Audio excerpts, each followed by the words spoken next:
The champagne flute shatters against marble with a sound that shouldn't be so satisfying. Crystal exploding into 1,000 glittering pieces across the floor of Brandon Mitchell's Manhattan penthouse. The same penthouse I helped him furnish. The same marble I selected because he said my taste was impeccable.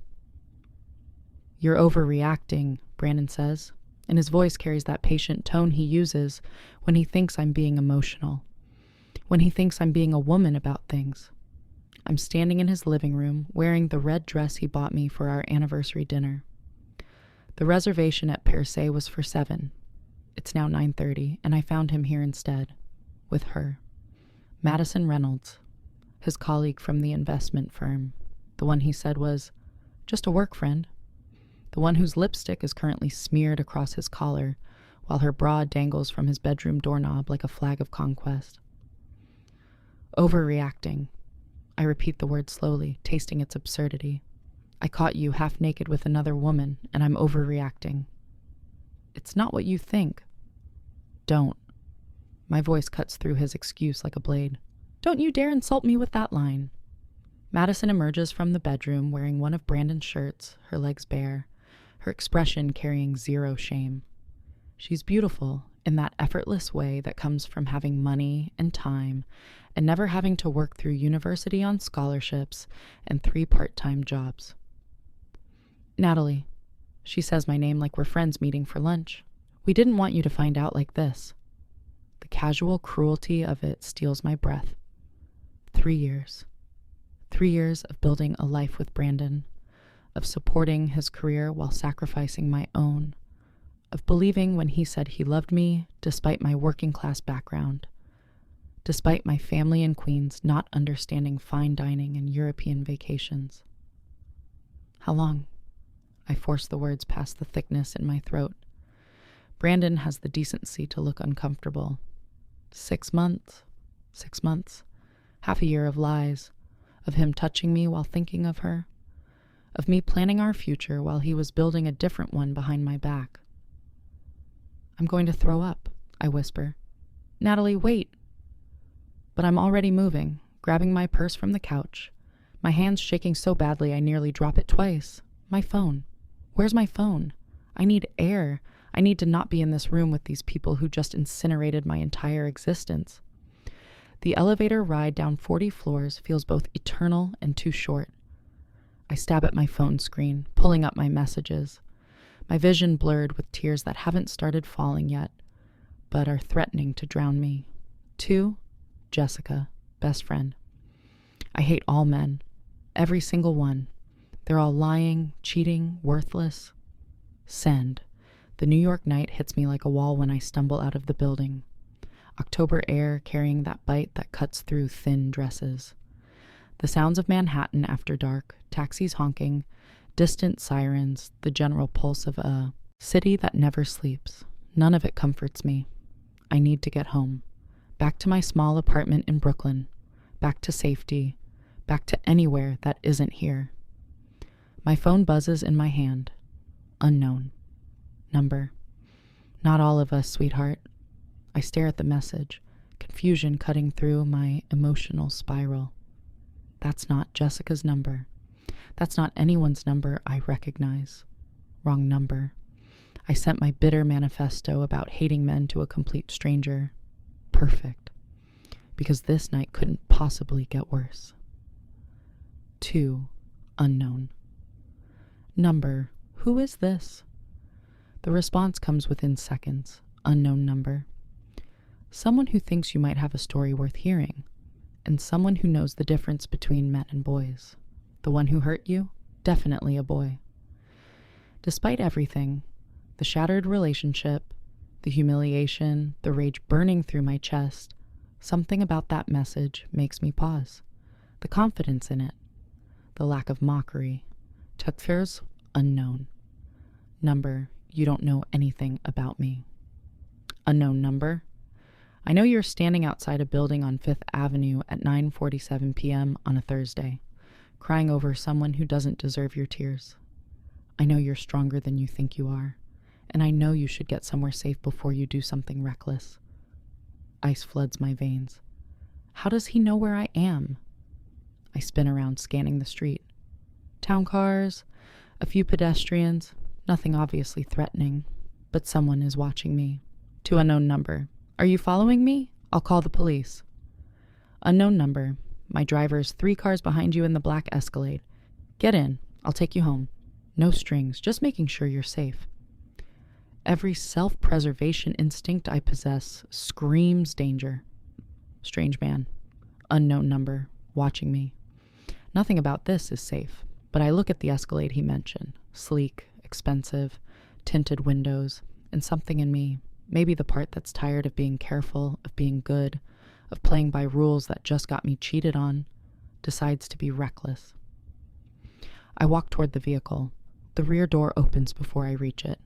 A man sits in the back seat, backlit by the interior lights, and even in shadow, I can see he's nothing like Brandon. Tall. Probably 6'3" or 6'4". Dark hair styled in a way that suggests expensive barbers and casual confidence. A suit that probably cost more than 3 months of my rent. Tailored perfectly to broad shoulders and a frame that speaks of serious gym time and discipline. But it's his face that stops me. Sharp angles. Strong jaw shadowed with deliberate stubble. Dark eyes that assess me with an intensity that should feel threatening, but somehow doesn't. There's something controlled about him. Dangerous, yes, but contained. Like a blade kept sheathed until needed. Get in, Natalie. His voice is deep, smooth, completely calm. How do you know my name? Your phone screen was visible when you sent that message. Your contact list showed Jessica above where you typed. Below that was your own name in your profile settings. He gestures to the empty seat beside him. You're shaking, you're upset, and you shouldn't be alone on the street right now. I don't know you. No, you don't. He doesn't smile, doesn't try to charm me. But I know what it looks like when someone's world just collapsed. And I know what happens to women standing alone in Manhattan looking vulnerable. So I'm offering you a ride home. Nothing more. There's something about the directness that cuts through my fear. No false friendliness, no manipulation, just a simple offer wrapped in brutal honesty. I slide into the car. The leather is butter soft. The interior smells like expensive cologne and something else. Power, maybe. The door closes with a solid thunk that speaks of luxury engineering. Where do you live, Iwao? He asks. Brooklyn, Williamsburg. He leans forward slightly, speaks to the driver through the partition. Williamsburg, take the bridge. Yes, Mr. Moretti. Moretti. The name echoes in my head. Familiar in a way that makes my stomach tighten. I've heard that name before. Everyone in New York has heard that name if they've paid any attention to the whispers beneath the city's legitimate surface. The Moretti family, construction, shipping, restaurants, and a dozen other things that operate in shadows. I'm sitting next to a Mafia boss. If you're loving this story already and you want to see where this dangerous encounter leads, please hit that like button and subscribe to Velvet Empire Stories. Trust me, you won't want to miss what happens next. Now, let's get back to Natalie's wild night. The revelation should terrify me, should send me scrambling for the door at the next red light. Instead, I find myself studying him more carefully. Dominic Moretti. I've seen his picture in business magazines, seen articles about his legitimate business interests that everyone knows are fronts for other operations. He's maybe 35, maybe older, the kind of man who wears power like a second skin. You're staring, he observes without looking at me. You're a criminal. I prefer entrepreneur with flexible ethics. Now he does turn, and those dark eyes pin me in place. But yes, if we're being technical, I operate outside certain legal boundaries. And you just happened to be following me? No. He settles back against the seat, completely comfortable. I was leaving a meeting in the building next to your boyfriend's when I saw you stumble out. You looked destroyed. I had my driver follow to make sure you got somewhere safe. That's stalking. That's protection. His tone doesn't change. There's a difference. Stalking implies intent to harm. I had intent to ensure you weren't harmed. The distinction feels important to him. I don't know why that matters, but it does. Why do you care? For the first time, something shifts in his expression. Not quite a smile, more like recognition of a question he's asked himself. My mother was 23 when she left my father the first time, he says quietly. She stood outside our apartment building in Little Italy at midnight, crying, with nowhere to go. A stranger, a woman named Rosa Benedetti, saw her and brought her inside, gave her coffee, let her sleep on the couch, saved her life that night. He's looking out the window now, at Manhattan sliding past in streams of light. My mother went back to my father eventually, but she never forgot Rosa, never forgot that someone showed her kindness when she was broken. So when I see a woman who looks the way my mother must have looked that night, he trails off. I make sure she gets home safe.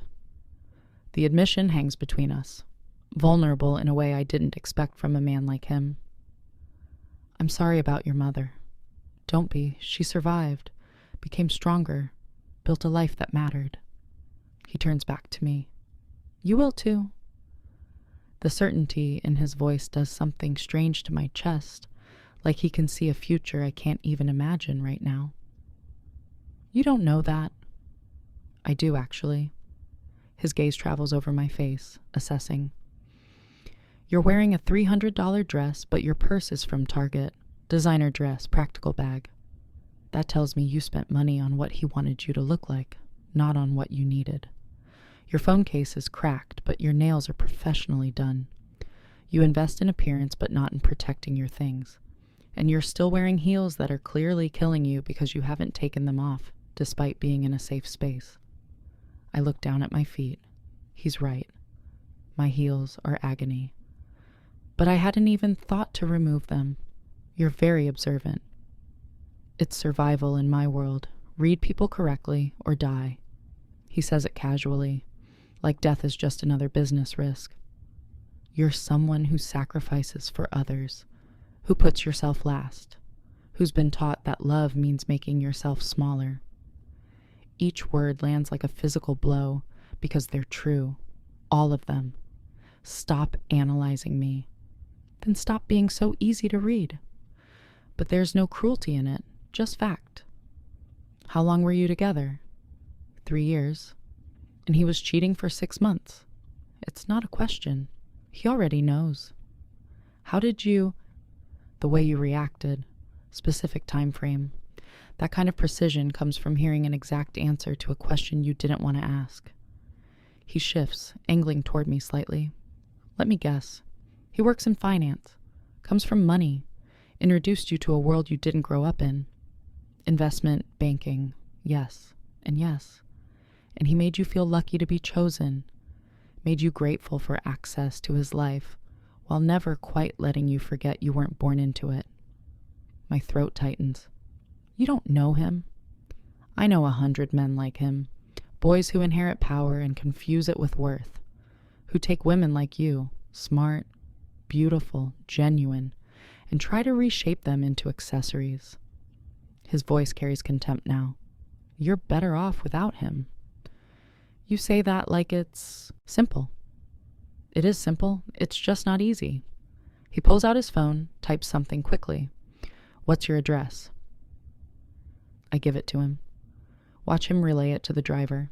We're already on the Brooklyn Bridge, Manhattan's glittering skyline receding behind us. Thank you, I say quietly. For this. For not being a predator taking advantage of a vulnerable woman. His mouth curves slightly. I have many flaws, Natalie, but I don't kick people when they're down. And I don't touch women who aren't capable of genuine consent. The casual acknowledgement of both his morality and immorality is jarring. He's admitting he's dangerous while simultaneously drawing boundaries. It should be confusing. Instead, it's oddly reassuring. Can I ask you something?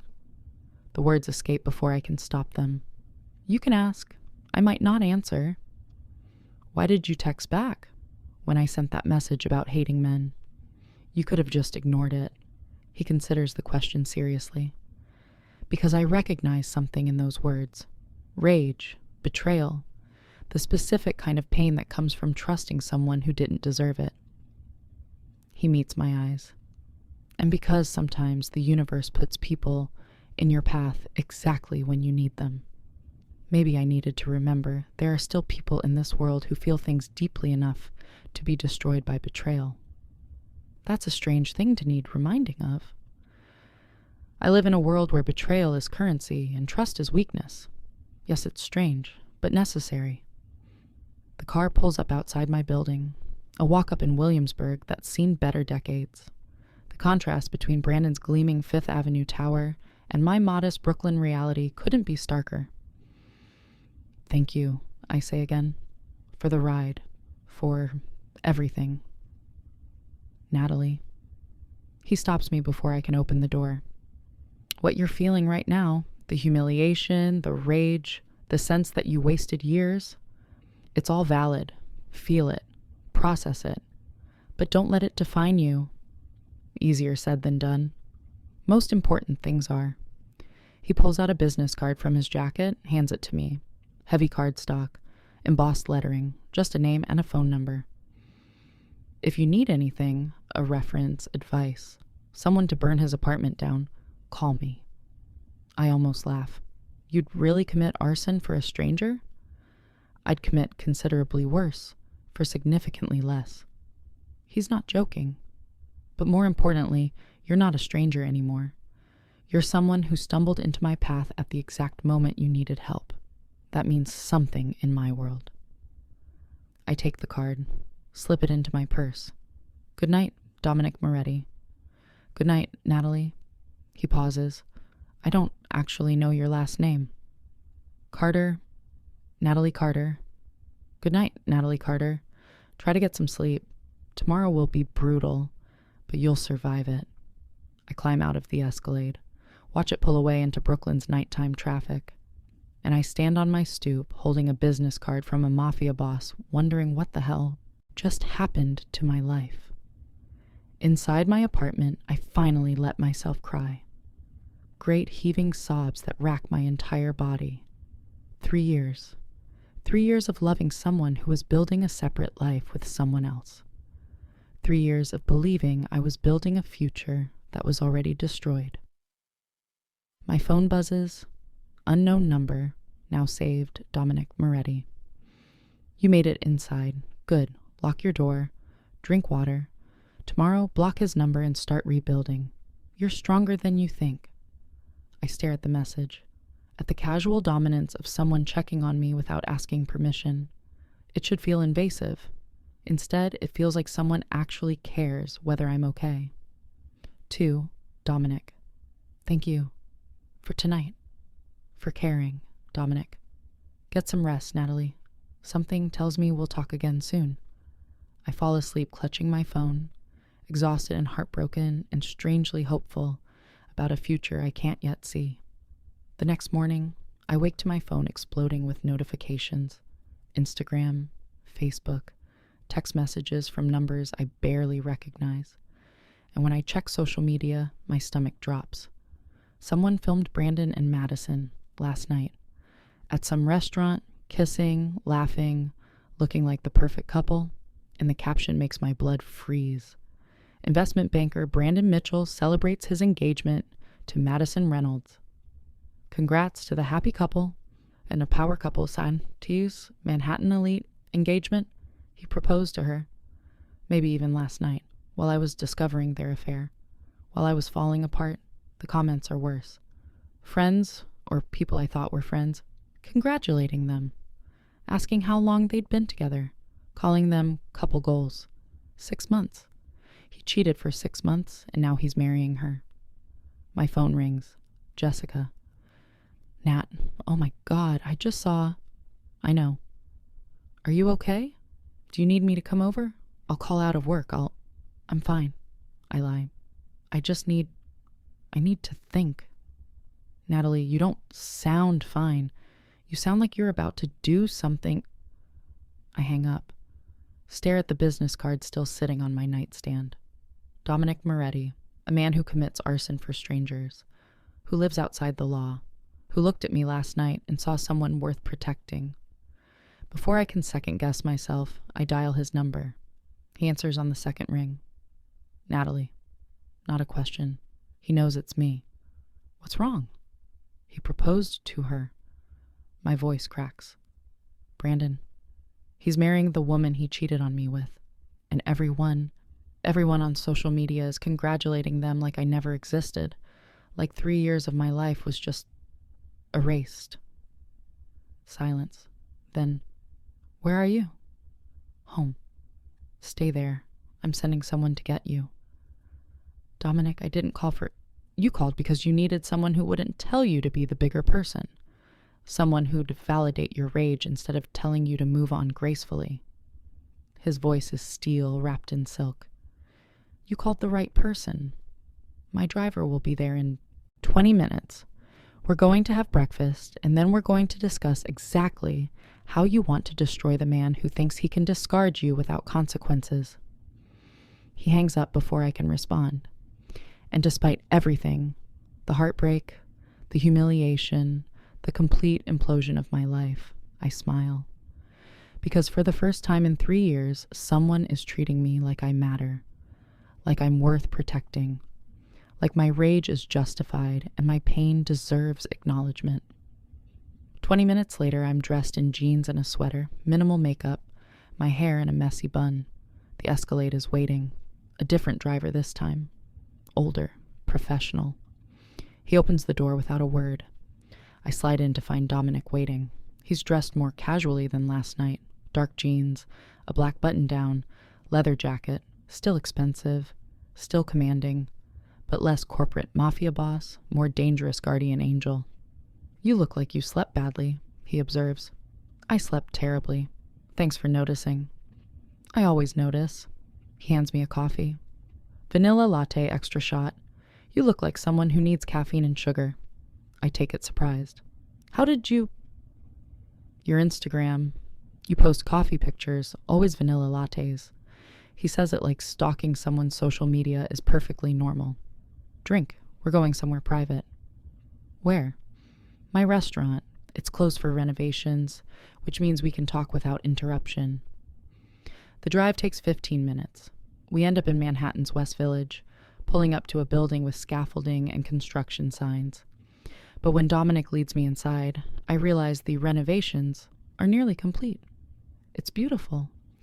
Dark wood, intimate lighting, an elegant bar that curves along one wall, tables set with precision even though no one's eating here. Moretti's, he says, watching me take it in. Opens next month. Italian cuisine, family recipes, legitimate business. One of your fronts? One of my passions, actually. He guides me to a table near the back, away from windows. My mother's recipes, my grandmother's, building something that honors them while creating something new. A man appears from the kitchen, older, gray-haired, moving with the confidence of someone who's commanded kitchens for decades. Natalie, this is Vincent. He's technically my head of security, but he makes better eggs Benedict than anyone in New York. Vincent nods. Miss Carter. Coffee's already brewing. I'll have breakfast ready in 10 minutes. He disappears back into the kitchen. I look at Dominic. You called ahead. I'm always 3 steps ahead. It's how I stay alive. He settles into the chair across from me, completely relaxed despite the intensity of his focus. Now, tell me everything about Brandon Mitchell. And I mean everything. I tell him. Everything. How Brandon and I met at a charity gala where I was waitressing to pay for my master's degree in architecture. How he pursued me with expensive dinners and romantic gestures. That felt like something from a movie.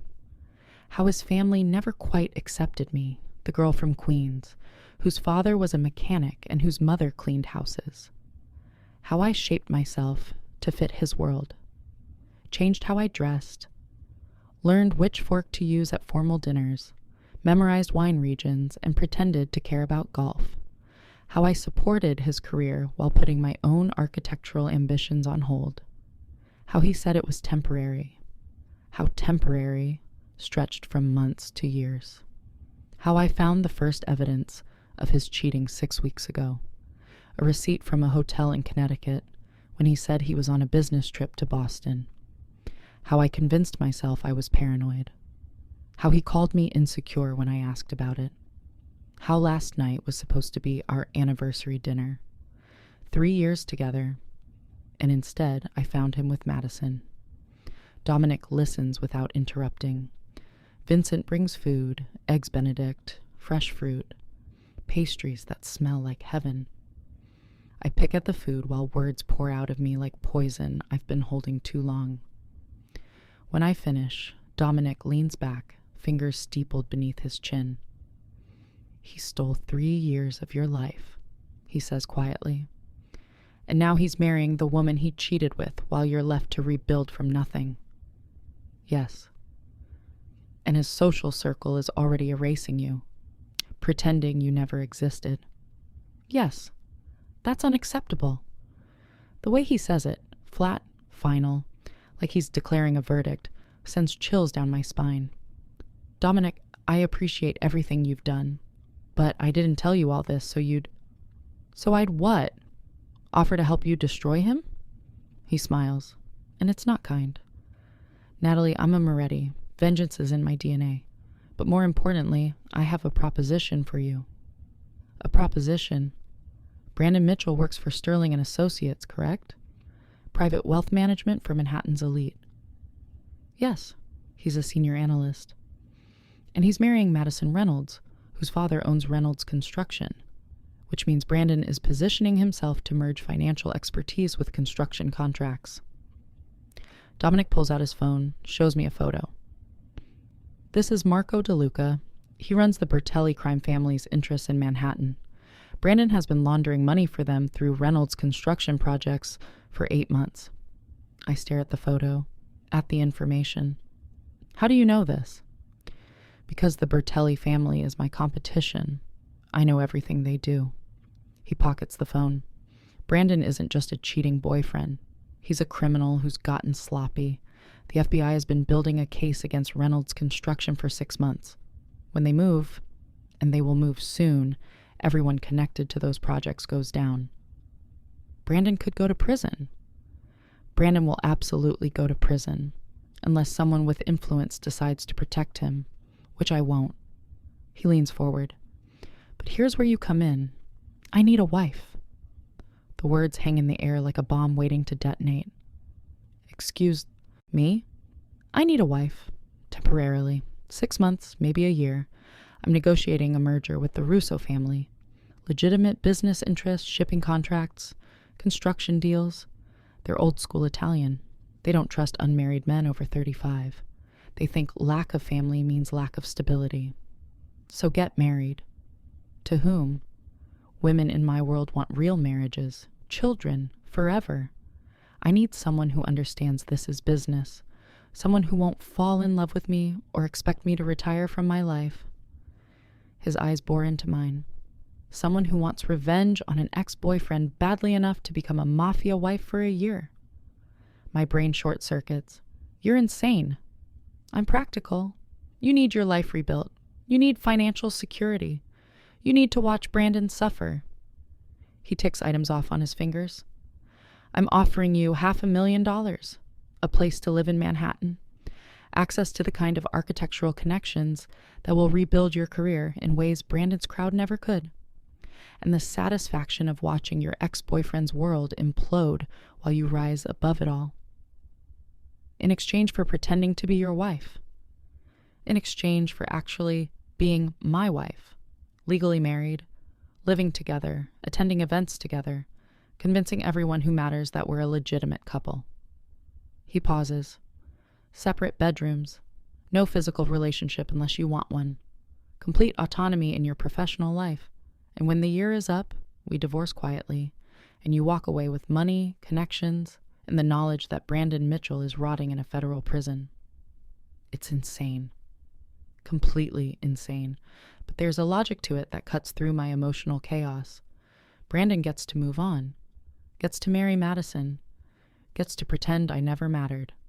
unless I become something he can't ignore, unless I marry someone who makes Brandon Mitchell look like exactly what he is, a small man playing at power. Why me? I ask. You could hire an actress, find someone who actually knows your world. Because you're real, and because the Russo family will investigate anyone I present as my wife. They'll dig into her background, her family, her history. An actress would be exposed immediately. He holds my gaze. But you're genuine, working-class background, struggled through university, built a career from nothing. You're exactly the kind of woman who would appeal to traditional Italian families who value authenticity. And the fact that I was just publicly humiliated makes you sympathetic, makes our story, successful businessman rescues heartbroken architect, believable. He's thought this through completely. We met because you were working an event I attended. I saw you, pursued you, fast courtship, whirlwind romance, married quickly because when you know, you know. People will say I'm a rebound. Let them. By the time they stop talking about you being a rebound, Brandon will be in handcuffs. Dominic's smile returns. The timeline works perfectly. The FBI moves on Reynolds' construction in approximately 6 weeks. Brandon gets arrested. You're safely married to me, untouchable, with a new life that makes his look pathetic. I should say no, should run from this room and this man and this completely insane proposition. But I think about Brandon proposing to Madison, about his friends congratulating them, about being erased from 3 years of my own life. And I think about Dominic saying, "You're stronger than you think." I need to think about this, I hear myself say. You have 24 hours. He stands, pulls out another business card. This one has an address. This is my apartment. Come by tomorrow night at 7. If you want the deal, we'll discuss details. If you don't, we'll have dinner, and I'll never contact you again. Just like that. Just like that. I don't force people into decisions, Natalie. I present options and let them choose. He helps me into my jacket with unexpected gentleness. But while you're thinking, remember this. Brandon Mitchell threw you away because he thought you were replaceable. Show him exactly how wrong he was. Are you still with me? Drop an emoji in the comments if you think Natalie should accept Dominic's offer. And while you're there, don't forget to subscribe so you never miss the next twist in this story. Now, let's see what Natalie decides. I spend the next 24 hours in hell. Jessica calls 17 times. I ignore all of them. My mother calls. I ignore her too. Brandon texts. Brandon, Natalie, we should talk. You deserve an explanation. I block him. Madison texts. Madison, I'm sorry you had to find out this way, but Brandon and I are really in love. I hope you can be happy for us. I block her too, and I stare at Dominic's business card, at the address in Tribeca that probably costs more per month than I make in a year. I research him, find articles about Moretti family businesses, legitimate restaurants, construction contracts, shipping interests, and beneath it all, the whispers, the rumors, the understanding that the Morettis operate in shadows alongside their legitimate empire. Dominic himself is surprisingly clean. No arrests, no public scandals, just a reputation for being ruthless in business and loyal to his people. I look at my bank account, at the student loans still crushing me, at the credit card debt from trying to keep up with Brandon's lifestyle, at the architectural portfolio I've neglected for 3 years. I look at the social media posts still celebrating Brandon and Madison, and at 6:45 p.m. the next evening, I'm standing outside Dominic's building in Tribeca. The doorman recognizes me immediately. Miss Carter, Mr. Moretti is expecting you. Penthouse level. The elevator is all glass and steel, rises silently to the top floor, opens directly into an apartment that takes my breath away. Floor-to-ceiling windows overlooking the Hudson River. Open floor plan with exposed brick and modern. Furnishings that somehow don't clash. Art on the walls, real art, not prints. A kitchen that looks like it belongs in a restaurant. And Dominic, standing by those windows, wearing dark slacks and a charcoal sweater, holding 2 glasses of wine. "You came," he says. "I almost didn't. But you did. That's what matters." He hands me a glass. "Cabernet from my family's vineyard in Napa. Before you ask, yes, it's a legitimate business. My Uncle Lorenzo is obsessed with wine." I sip. It's incredible. "So," Dominic says, "what's your answer?" I look at him. At this impossibly handsome, dangerously powerful man offering me a life I never imagined. "I have conditions." His smile is slow and devastating. "I'd be disappointed if you didn't. Sit, let's negotiate." We sit on his couch, Italian leather, ridiculously comfortable, and I outline my requirements. Separate bedrooms, non-negotiable, complete control over my career decisions, the ability to maintain friendships outside his world. No criminal involvement on my part. I won't be party to illegal activities. The freedom to end the arrangement if I feel unsafe. Dominic listens to each point, nods, makes notes on his phone. "All acceptable," he says when I finish. "My requirements: you attend all necessary events with me. You present as a devoted wife in public. You don't discuss the nature of our arrangement with anyone outside immediate family. You don't betray my trust or my business interests. And you give this 1 year, minimum." 1 year? 1 year. "After that, if you want out, we divorce quietly. You keep the money. I give you outstanding references in the architectural world. We part as friends. And if I want to stay longer?" His eyebrow raises. "We renegotiate. But I suspect after a year of watching Brandon rot in prison and building your dream career, you'll be ready to move on." He's probably right. When would this start? Tomorrow. We get married at City Hall. Small ceremony, just us and witnesses. Then we announce it publicly. Fast courtship, whirlwind romance.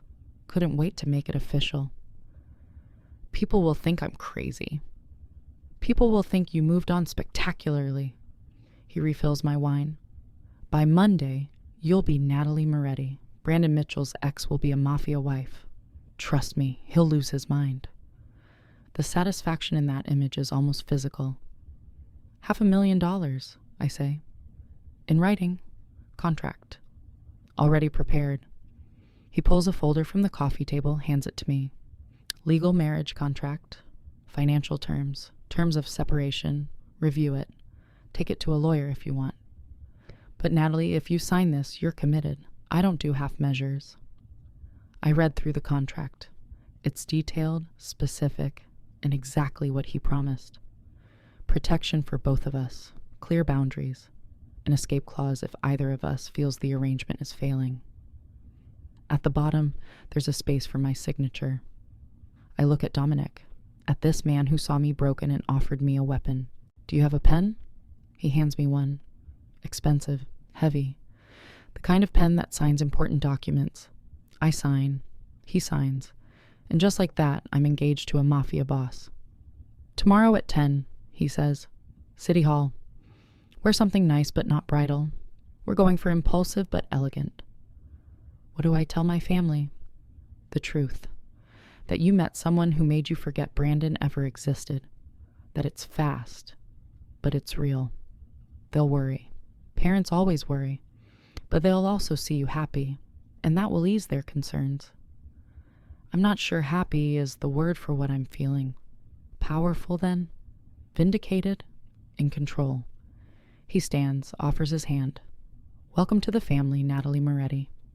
I take his hand, let him pull me to my feet, and I realize I'm not scared. I'm exhilarated.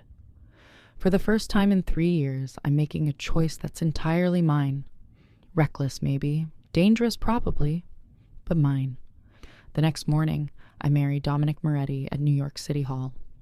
I wear a cream-colored dress. Elegant, simple, sophisticated. Dominic wears a charcoal suit that probably costs more than my car. His witnesses are Vincent and a woman named Lucia, who runs his legal operations.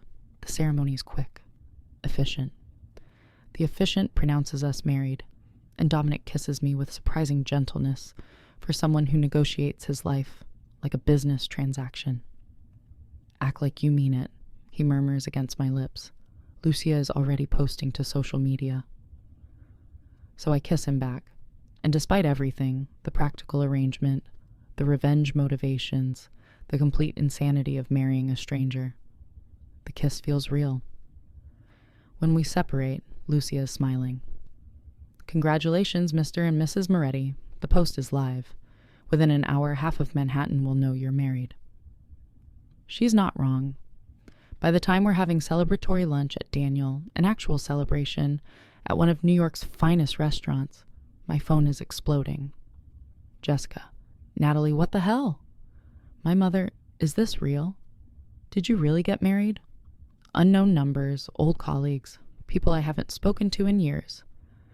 And then the message I've been waiting for. Brandon, you married Dominic Moretti? Are you insane? Do you have any idea who he is?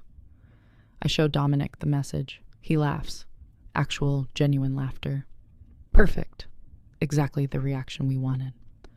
He types something on his own phone. Watch this. Within seconds, Brandon's Instagram story updates. He's posted our wedding photo, the one Lucia took at City Hall. Dominic kissing me against the backdrop of official NYC architecture. Brandon's caption, "Congrats to my ex on her new marriage. Wishing you both the best." It's forced. Fake. Everyone can see it. And the comments that follow are brutal. Dude, she upgraded. That's Dominic Moretti. She went from you to that? Damn. Maybe you shouldn't have cheated. I read through them, feeling vindication bloom in my chest like poison flowers. Enjoying yourself? Dominic asks. More than I should.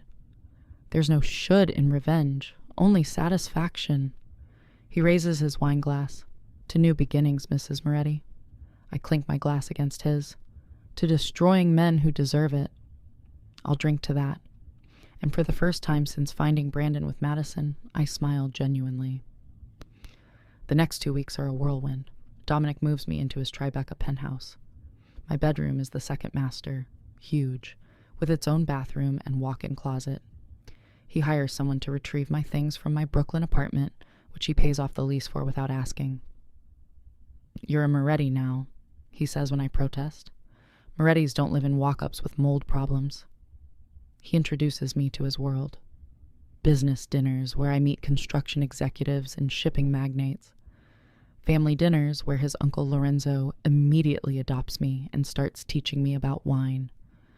Charity events where I wear dresses that cost more than my college tuition and learn to navigate Manhattan's elite social circles. And everywhere we go, people whisper about how fast we got married, about whether I'm a rebound, about what it means that Dominic Moretti, confirmed bachelor, notorious for avoiding commitment, suddenly has a wife. But Dominic handles it perfectly.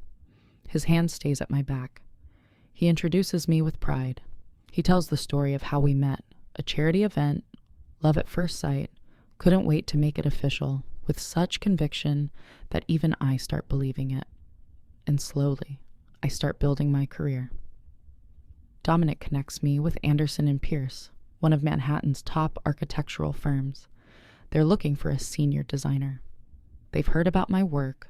Dominic made sure they heard about my work, and they want to interview me. The interview happens 3 days later. I present my portfolio, including designs I created before Brandon made me put my career on hold. The partners are impressed. They offer me the position on the spot. Senior designer, 6-figure salary, benefits, creative freedom, everything I'd been working toward before Brandon convinced me his career mattered more than mine. I call Dominic from the street outside their office. I got it, I say breathless. They offered me the job. Of course they did. You're brilliant. I can hear the smile in his voice. Celebrate. Buy yourself something expensive. Charge it to the card I gave you. Dominic, I can't just... You're my wife. What's mine is yours. We agreed on this. His tone brookings no argument. Besides, you'll need professional wardrobe for the new position. Consider it an investment. After we hang up, I stand on the Manhattan sidewalk, holding a job offer that represents everything I've wanted, and I realize something startling. I'm happy. Not pretend happy. Not performing for cameras or social media. Genuinely happy. And that night, when Dominic comes home from whatever business he conducts in shadows, I'm cooking in his kitchen. My kitchen now. Making pasta from a recipe his mother used to make. He stops in the doorway, surprise flickering across his features. You cook? I cook. Brandon preferred restaurants. Said my cooking was adequate but not refined enough for his palate. I stir the sauce. Your turn to be my guinea pig. I grew up on homemade Italian food. My standards are impossibly high. Then it's good I'm an overachiever. We eat at his dining table. The pasta is actually good. I've surprised myself. And we talk. Really talk. About his business interests, both legitimate and not. About my new job. About his family, the complicated web of Morettis and their allies.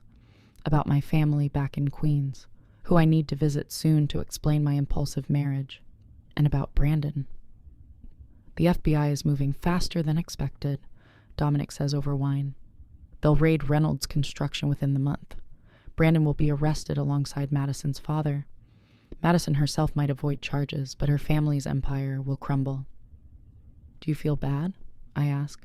About destroying lives? Do you? I consider the question honestly. No. He made choices. Chose to commit crimes. Chose to cheat. Chose to humiliate me publicly. I didn't make him do any of that. Exactly. Dominic leans back.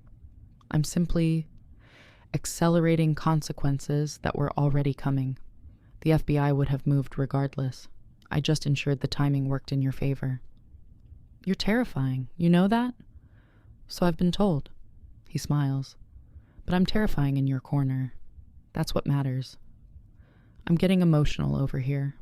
Drop a comment telling me what you think of Dominic and Natalie's arrangement. Is this revenge? Or is it something more? Subscribe so you don't miss what happens next. Trust me, it gets even more intense. 3 weeks into our marriage, everything changes. I'm working late at Anderson and Pierce, my first big project, a mixed-use development in Brooklyn, when my phone rings. Dominic. Where are you?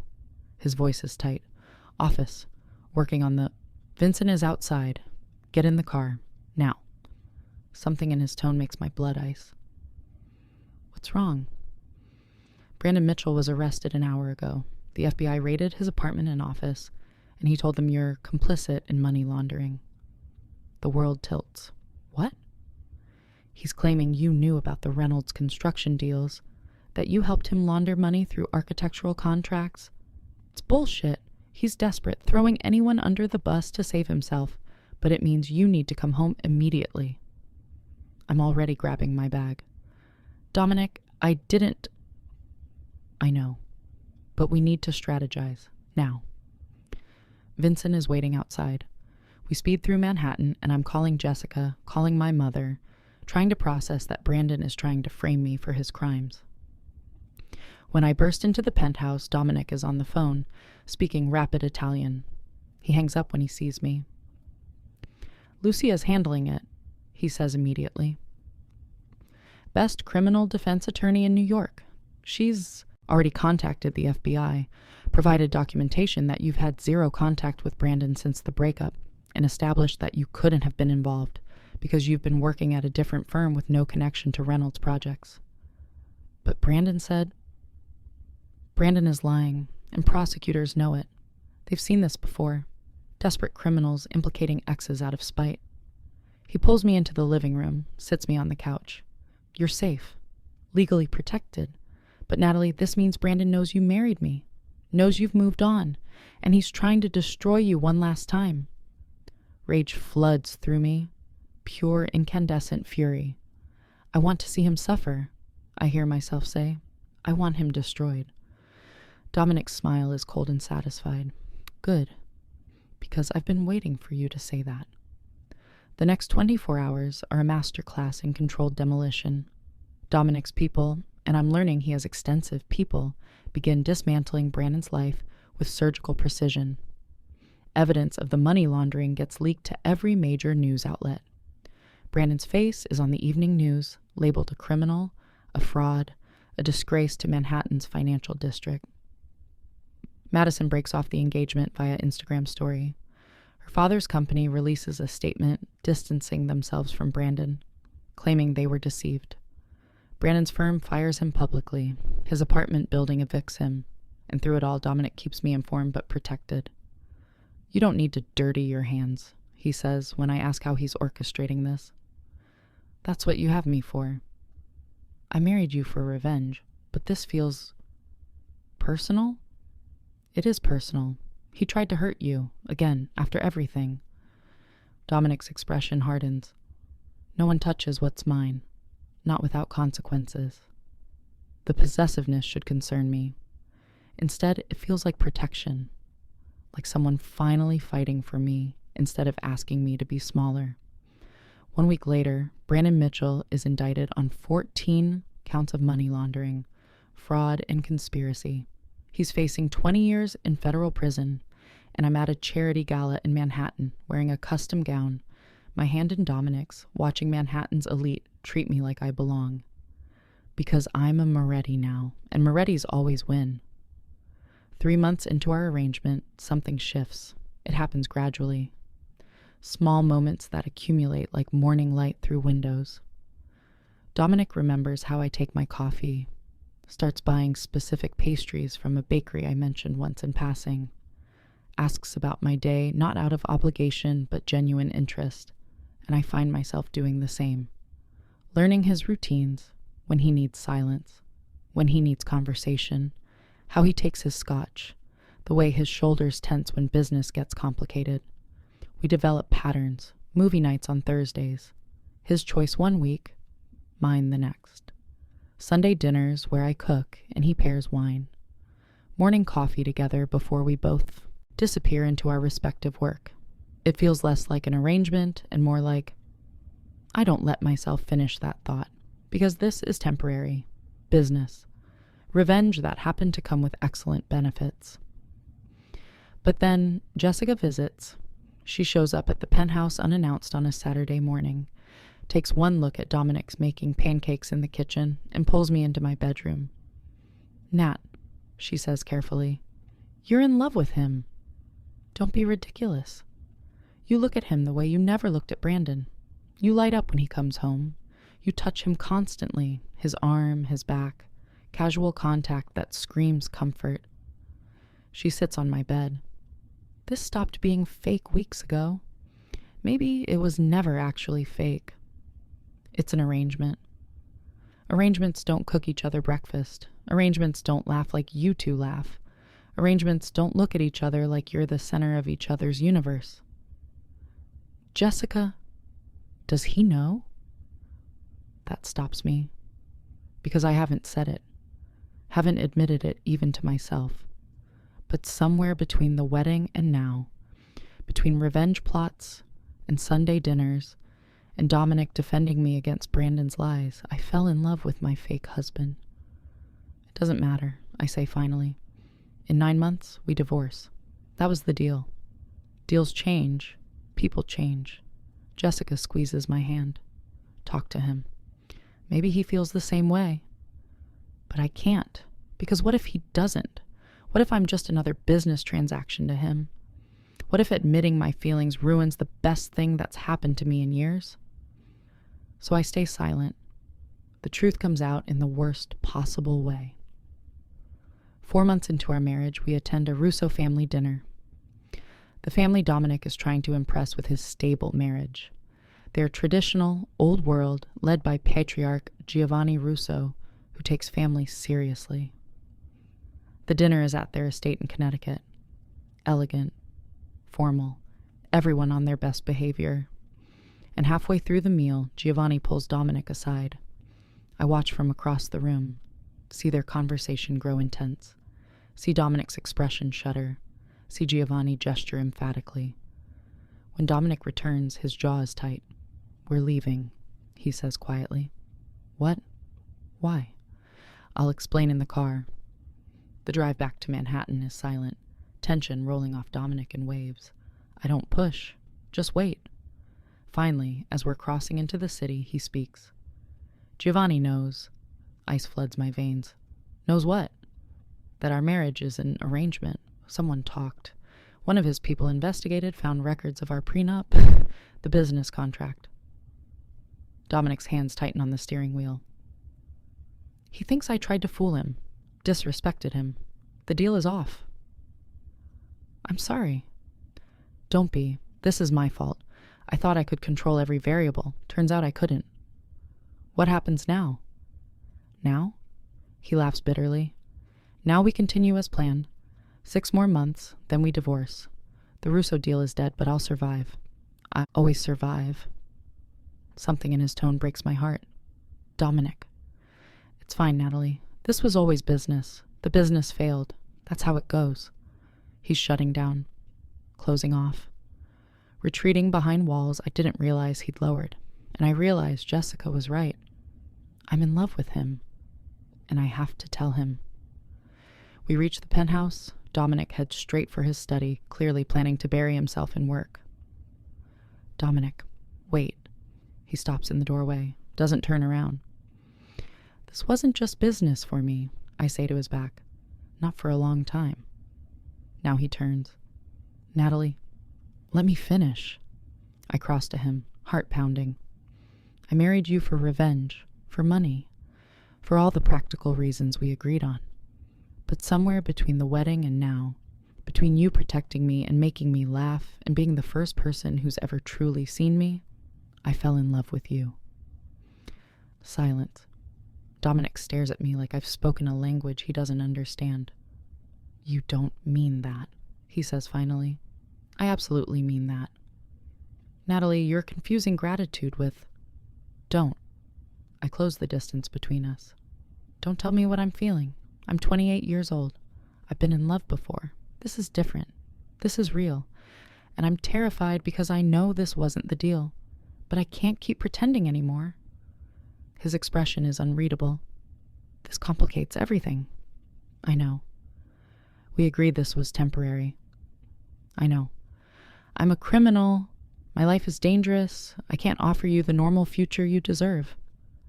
I don't want normal. I want you. For a long moment, he just looks at me, and I see something in his eyes I've never seen before. Vulnerability, fear, hope. I've been in love with you since the 2nd week, he admits quietly. Since you cooked that pasta and argued with me about whether Coppola's Godfather trilogy declined in quality after part 2, since you laughed at my terrible jokes and called me out when I was being too controlling, since you looked at me like I was a man instead of a monster. My breath catches. Why didn't you say anything? Because you deserve better than a criminal who could get you killed. Because the deal was always for you to walk away free. Because his voice breaks slightly, because I've never been good at keeping people I love safe. My mother died. My father was killed. Everyone I care about ends up hurt. That's not your fault, isn't it? He reaches up, cups my face with surprising gentleness. Natalie, if you stay with me, your life will always be complicated, always dangerous. I can protect you, but I can't make you normal. I don't want normal, I repeat. I want real. I want honest. I want the man who saw me broken and gave me a weapon. The man who makes me laugh and challenges me and treats me like I'm precious. You are precious. He says it like a vow. You're the most precious thing in my life. And then he's kissing me. Really kissing me. Not for show. Not for cameras. Just because he wants to. Because he loves me. And I kiss him back, pouring every emotion I've been holding back into it. All the fear and hope and desperate love. When we finally separate, I'm breathless. So what now?